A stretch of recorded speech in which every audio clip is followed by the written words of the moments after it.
Hey, you are in the right place. Welcome to the Ridley Speaks podcast. Thank you to my returning listeners. I appreciate you coming back and supporting me. And if this is your first time or you are a new listener, thanks for giving me a chance to speak and communicate with you on this podcast. Hey, the Ridley Speak podcast is available on Podbean, Google Chrome, Pandora, iHeartRadio, Amazon Music, Spotify. You can also find me on YouTube, the Ridley Speak podcast on YouTube. Check me out on Instagram. The handle there is @RidleySpeaks. There's additional content on my IG account. Today, I'm going to talk about encouraging others. I want to start a conversation about mental health and using encouragement as advice to assist others that are dealing with mental issues. Let's get to it.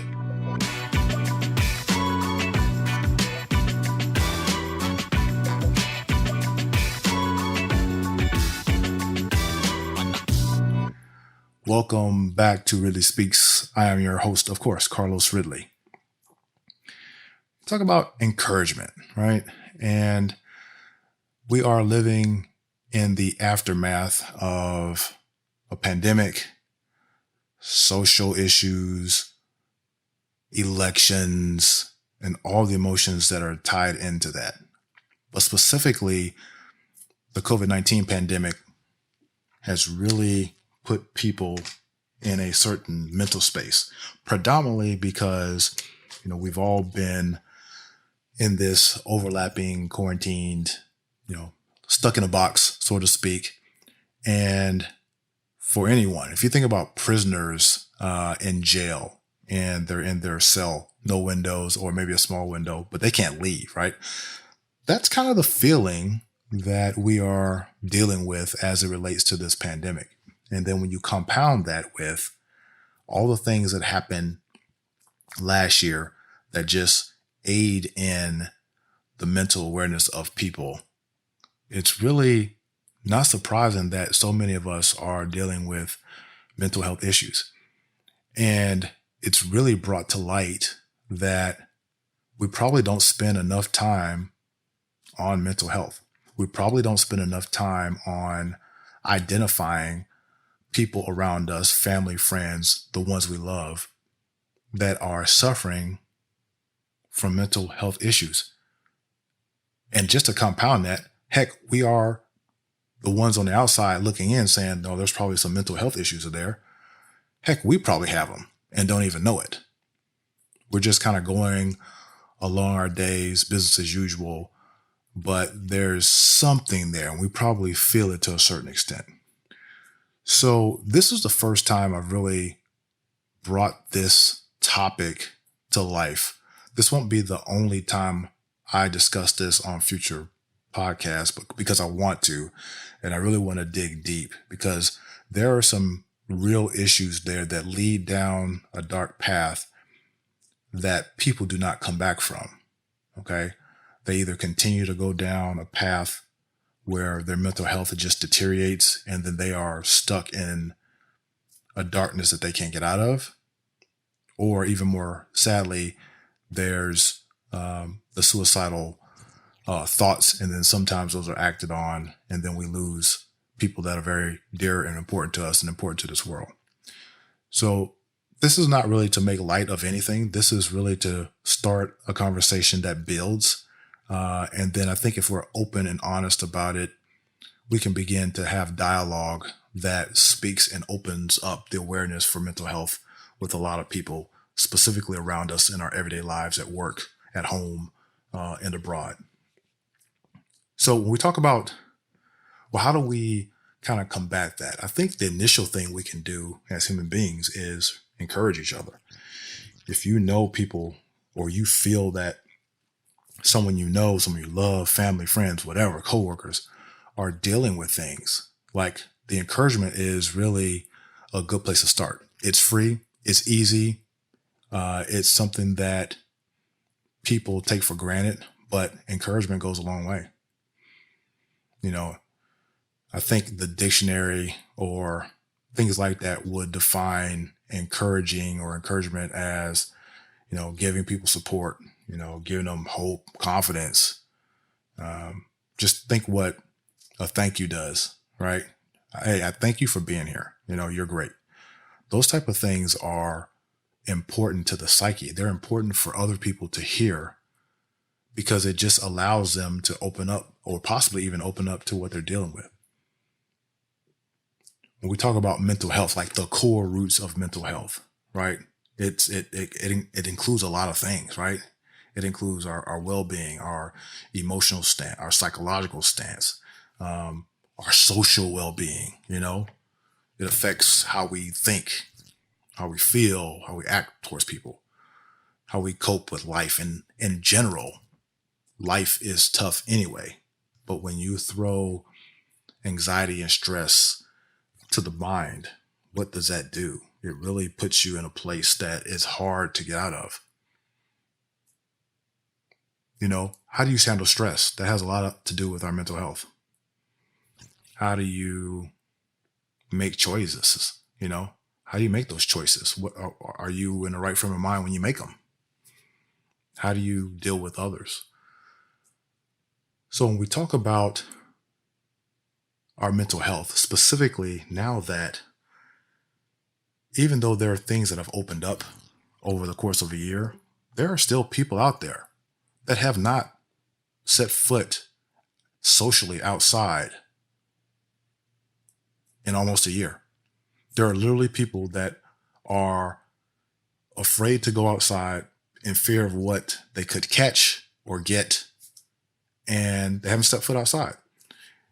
Imagine what that is doing to their mental state of mind of being in four walls 24/7 all the time. And maybe they don't have a support system. Maybe they don't have people calling them and encouraging them, checking up on them, making sure they're okay, if they could do anything for them. There are people like that. And there are probably a lot. We probably know some of them. And so when you think about, a lot of us are working from home, right? We're using technology to work from home. And a lot of us enjoy it, right? A lot of us enjoy not having to drive, get up in the morning, get ready, drive to an office that could be, anywhere from 5 minutes to an hour away, right? There's some benefits to working from home when your job isn't necessarily customer facing. So you have benefits, but with those benefits still comes that sense of entrapment in your home, right? I think today I'm able to get out and move around for work, but a majority of the time is spent at home on the computers, doing the Zooms, doing the Teams, doing the go-to meetings, a gazillion emails. And it's just nice to get outside and mentally open up and see the sky, right? And sometimes in the wintertime, it's not always something that you can do because it's gray and it's rainy and it's cold. And so depending on the weather, you might not get the sun, right? Which can add to your depression or your anxiety and ultimately your mental health. But just getting outside from a day-to-day is important. And you can do that and still be socially conscious about distancing yourselves from a pandemic standpoint, right? But the focus really is on those that aren't doing that or can't do it, or even they can do it, but it's just so much of what happened last year has just put a weight on them that it's hard for them to take off.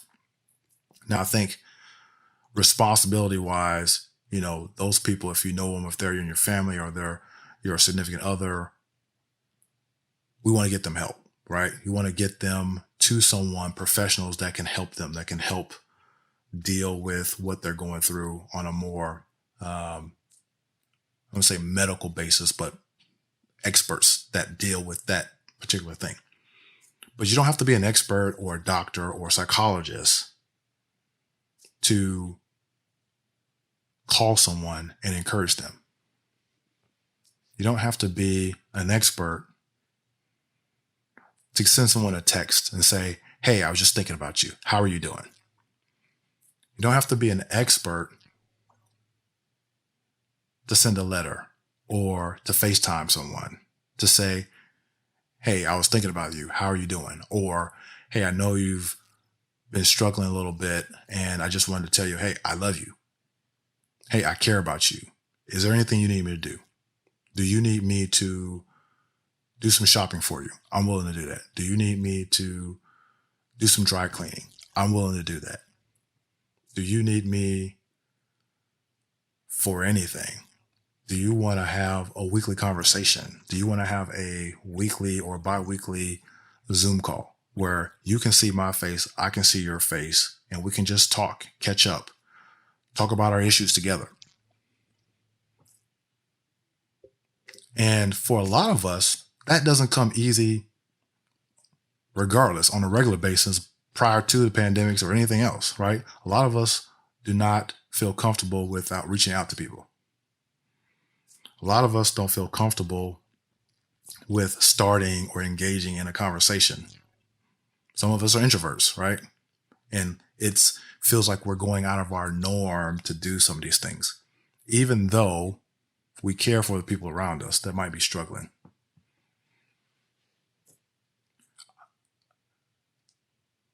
I know just being in a home with my wife and the dog, I know the dog is tired of us. I know my dog is struggling from a mental standpoint. I can just tell, right? And that's with, us walking the dog 3 or 4 times a day.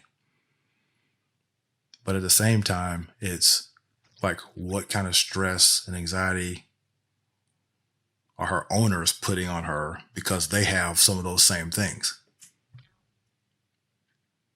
Think about this. If you're in the house and you could have your kids with you, your spouses, you're all in the same house. And because of what's going on in the past year, you're all kind of there, right? And you're all kind of getting tired of each other, right? And, things are heightened. The toilet seat that isn't put down is now ramped up to the 10th degree. Or the trash is not taken out, it's ramped up to the 10th degree. Or the rooms that are not clean is ramped up to the 10th degree. Or the pressure to do more at work because people have been laid off and now you have more work for the same pay, or maybe your pay has been cut. There's all these things that relate to a declining mental health. And we need others. We need to hear the encouragement from others to help break up that minutia of things that work against our mental health. For me, I like calling people. I like texting. Sometimes I text people and I never hear anything back. But it doesn't stop me from continuing, because they might be in a space where they don't know what to say. They don't know how to say it. But just me sending a text in, hey, how's it going? Hey, haven't heard from you in a while. Hope everything's fine. Hey, if you get a chance, let's hook up. Let's connect sometime. For people, just knowing that that's an opportunity, that encouragement is an opportunity, weighs huge. And it doesn't cost anything. I go back to, you don't have to be an expert to give encouragement. I think about our young people, and I probably think about this a lot, where their lives have just been thrown off the track. You have our young people who have missed like a traditional graduation. They can't walk. They're doing these online graduations, shaking someone's hand in an empty gym or empty office, and it's all on Zoom or whatever. They're not allowed to, or can't kind of really interact with their friends like they would normally do in school, right? Or abroad. They have to rely more on the internet. Um, and it's not the way it was meant to be. So when I'm talking about the kind of the mental health thing, we also have to look at our young people, our kids, our nephews, our nieces, and how much this isolation is impacting them. Because on the other end, we don't know what the long-term effects are to really being locked up for such a long time and different components of life being shut out because we're still in pandemic mode, and you know we don't really have a handle on the spread of quote unquote COVID. Therefore, things are still at a low percentage. Things are not as opened up as we would want them to be. But think of how this affects our young people, our future. Our young people are our future. Are we encouraging them? How is their behavior in all this? And are we blaming them for more than we should just based on where they're at emotionally? Are we really paying attention to them emotionally? We talk about, our adolescents and our teenagers, and a lot of the times this is where a lot of things start to form for them.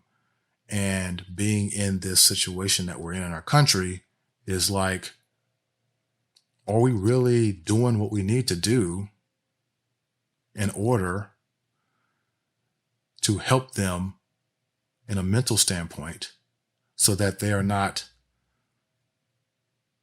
hindered moving forward?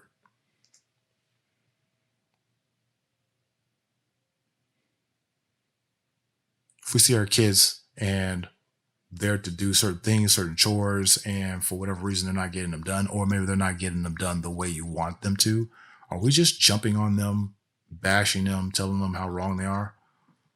Or are we really encouraging them during these times? I think back to when I was young, way back in the day, and some of the stuff that I did, some of the stupid stuff I did that had nothing to do with any pandemic. I was just a dumb kid. Think back to when you were a kid. How many dumb things did you do?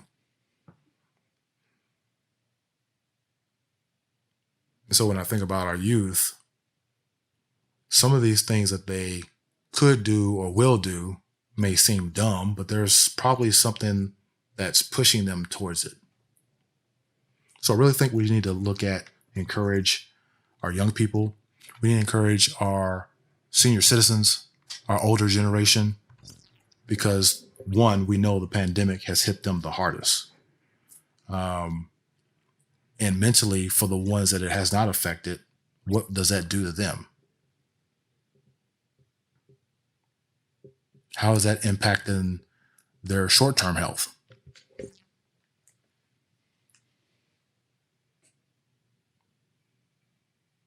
And so when I really think about it, it's really, do we know how to be nice?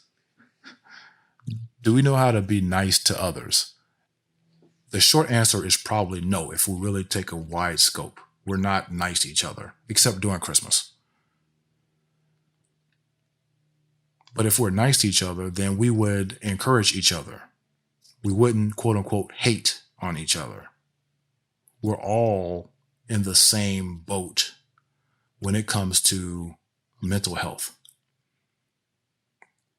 Regardless of what you think about the pandemic, if you think it's a hoax, you think it's Armageddon, you're a mask wearer, not a mask wearer, you hate people that don't wear masks, you think people that wear masks all the time are a bunch of nerds. If you strip all that down and just take all that away, we're all in the same boat.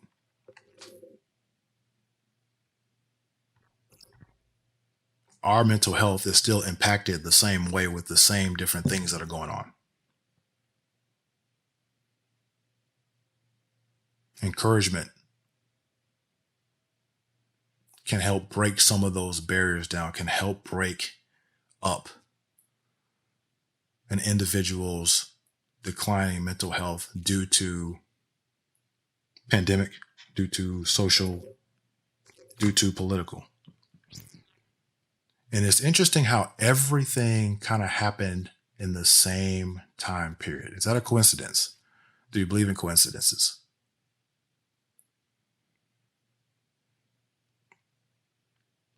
How do we deal with the pandemic? How do we deal with social issues? How do we deal with politics? Is encouragement, being nice, listening, stepping out of a comfort zone, sending a text message, making a phone call, sending an email, doing a Zoom, doing a go-to meeting, doing a Teams.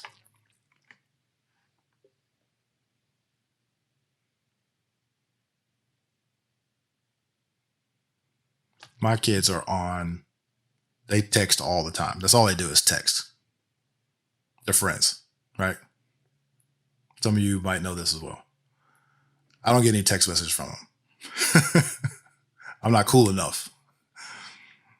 But what I do is I always text them. And usually it's the same type of things. Hey, I'm proud of you. Hey, I love you. There's nothing I wouldn't do for you. I would die for you if I had to. But mostly it's, I'm proud of you and I love you. And I send them texts every week. The same thing. Sometimes they'll thumbs up. Sometimes they don't say nothing. Most of the time they don't say anything. But they know at the end of the day, oh, here's another text from dad. What did he say? Oh, he loves me. Yeah. You damn right. Yeah, I do.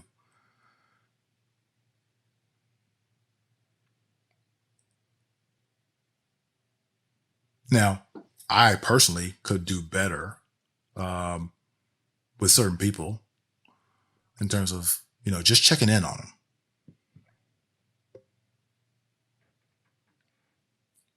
them. My mom is working on a certification to help people with um, suicide. Right? She's becoming a suicide counselor. Um, she checks on me all the time, almost every day. Hey, what are you doing? And in the past, I used to take that for granted as, oh, she's calling again. Oh, she's texting. She knows what I'm doing. But she's just calling to encourage, see how her son is doing. And now I'm like, if I don't get it, I'm like, oh, what happened? What's wrong? Because I need it. I need it. And it's coming from someone that I love, and from their heart, it's coming from love.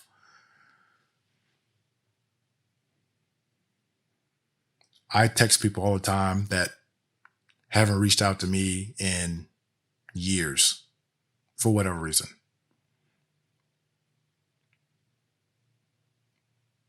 But I'll send a note just to say, hi, how you doing? And I actually don't look for anything in return. This is something that I give freely. And honestly,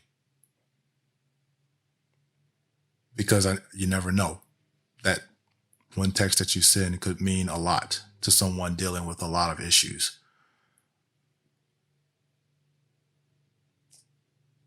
I go to the gym a lot. That kind of helps me break up kind of the day.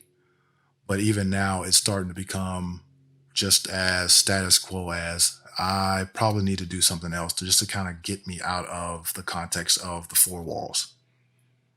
And what about you? Yeah, I'm speaking, and maybe you're dealing with some of these issues, or maybe you're not. Maybe you don't know that there's something there.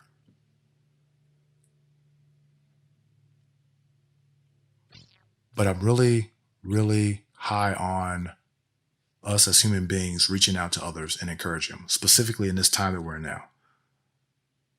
There's not enough encouragement. You can't give enough encouragement.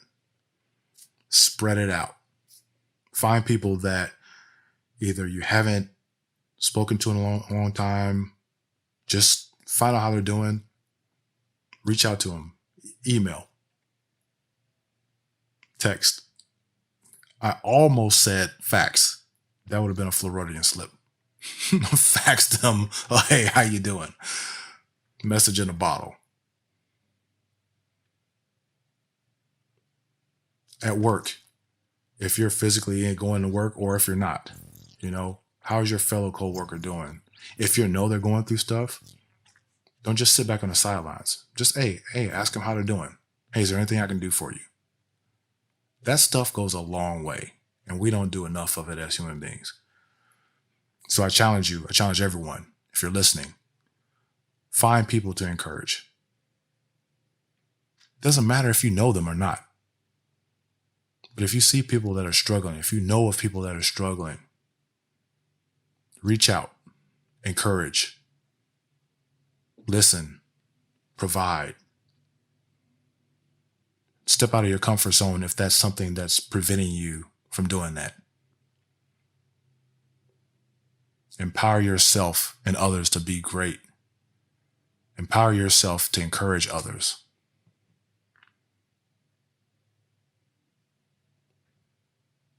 And let's see what happens. Again, I'm going to get deeper into kind of the mental health in future episodes. I plan on having guests that can speak to mental health issues and take a deep dive in it. Let's help each other. Let's love each other. Let's encourage each other. Let's get off of the negative path of everything that's bad or everything that can go wrong, because people are actually struggling with real issues. And if we are the human beings that like to keep up the negative aspects of humanity, then it only compounds people that are dealing with mental health issues. So that means that we are part of the solution, but we can also be part of the problem. I want to thank you for listening to this podcast, Ridley Speaks, this episode on encouragement, specifically in the mental health arena. I want to thank you, listeners that came back to listen. You new listeners, hey, I appreciate it. Really do. Hope you enjoyed the time here. Check out the previous episodes if you want. There's a lot of good stuff there. We are moving right along. We have some great episodes coming up in the future. You don't want to miss it. There are going to be a lot of guests on the show moving forward. We're going to open it up a little bit, have a little fun, talk to people who are sharing their voices, putting themselves out there and doing great things to the world. So on that note, thank you for listening. Make sure you check back soon. And like a thief in the night, I'm out.